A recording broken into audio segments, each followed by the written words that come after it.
এইবার থেকে বাড়ির সমস্ত বাজার আমরা দুবোন করব, কারণ আমরা ইনকাম করছি। বাবা মাকে আর কষ্ট করতে হবে না।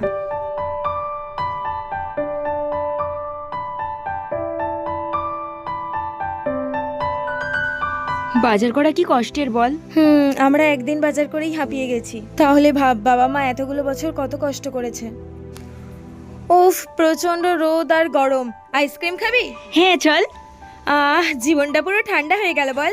আইসক্রিম খেয়ে না হয় শরীরের ভেতরটা ঠান্ডা হলো। এই প্রচন্ড রোদে যে স্কিনটা খারাপ হয়ে যাচ্ছে, তার সলিউশন কি? ওটার আমার কোনো চিন্তা নেই, কারণ আমার কাছে রয়েছে ড্রামরকের আল্ট্রাভায়োলেট ব্রাইটনিং সানস্ক্রিন। এতে রয়েছে 4% নিয়াসিনামাইড, যেটা আমাদের স্কিনকে ব্রাইট করে, স্কিন থেকে ট্যান রিমুভ করতে হেল্প করে। সাথে সাথে আছে SPF 50 PA+++ এর প্রোটেকশন। আর এটার পার্পল কালার ইয়েলো ইন্ডিয়ান স্কিনকে নিউট্রিলাইজ করে। আর এটি এক হাতে ব্যবহার করার পর দুটো হাতের ডিফারেন্স তোমরা তো নিজেরাই লক্ষ্য করতে পারছো। তো তোমরা এটা purple.com এ পেয়ে যাবে। এছাড়াও প্রোডাক্টটি আমি ট্যাগ করে দিই।